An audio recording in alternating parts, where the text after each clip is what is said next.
Welcome to the launch of IP UNESCO's book on open school data, What Planners Need to Know. I'm Muriel Poisson, the task manager of the project on ethics and corruption in education at the UNESCO International Institute for Educational Planning. Open school data refer to all the information about school inputs, processes, and/or outputs shared with the public, either in paper or electronic formats. They include information about school funding, service conditions, governance, efficiency, and performance. What we observed is that they tend to become more comprehensive over time, for example, with the inclusion of data related to pupil results. This is an example of a transparency board in the Philippines. It will give you an idea of what open school data looks like in practice.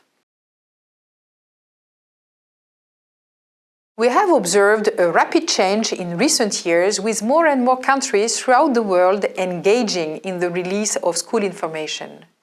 The new opportunities offered by information technologies and growing pressure from citizens for more transparency are key factors to explain such an evolution. In the beginning, it was a very much civil society-led movement, placing the emphasis on community engagement. But more and more, government authorities, including in large states such as Bangladesh, India, or Indonesia, are now embarking on it, relying on existing educational management information systems.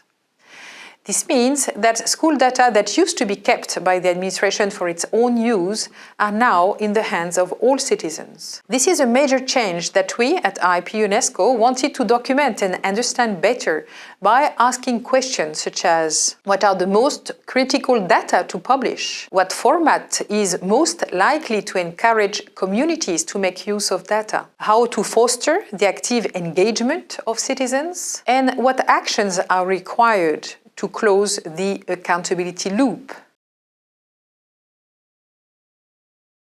As you will see in the book, we have reviewed all the steps involved in the design of open school data policies. The idea was to make sure that ministries of education not only produce information, but also realize all the actions required to make sure that open school data become a useful tool to enable citizens to stand up for the right to quality education, to hold local and school authorities to account, to improve service delivery, and to detect malpractice at the school level. The book provides a wide variety of illustration of how more than 50 countries have experimented with innovative approaches to increase the usefulness of open school data and strengthen the impact on transparency and accountability. You will also learn from voices and testimonies from the more than 1,500 people that we interviewed in Australia, Bangladesh, India, Indonesia, Pakistan, and the Philippines as part of our research. For example, a secondary school teacher interviewed in Bangladesh told us, "We became more conscious because we are being checked. We managed the resources better based on needs, pursued the right strategy, and improved governance of resources. If you don't do that, the collected data will show it." Let me share with you 5 practical conclusions from our work to help decision makers as well as planners and managers make informed decisions regarding access to practical, effective, and usable open school data. First, we argue that education authorities have much to learn from the experience of civil society in this area, emphasizing the need to shift from an administrative approach to a more citizen-centered perspective. Second, we emphasize the need to prioritize data that can lead to positive change. In concrete terms, this means to consider indicators that are comparable over time and between schools, and to select data that shed light on areas most vulnerable to corrupt practices. Third, we call for the integration of open school data initiative as part of existing educational management information systems to make them sustainable over time. but at the same time to present them in an attractive way, making sure that they are accessible and understandable by all.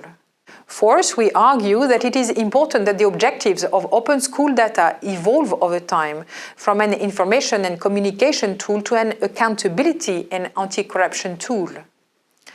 Country experiences illustrate how this can be encouraged through adequate training, complaint mechanisms, and so on, but more than that, a shift in culture. And lastly, we do not ignore the risk that accompany the disclosure of school data, be it misinterpretations or oversimplification of complex issues, stigmatizations or school competition, issues around data privacy and overall security. Rather, we call on the preparation of mitigation measures from the start.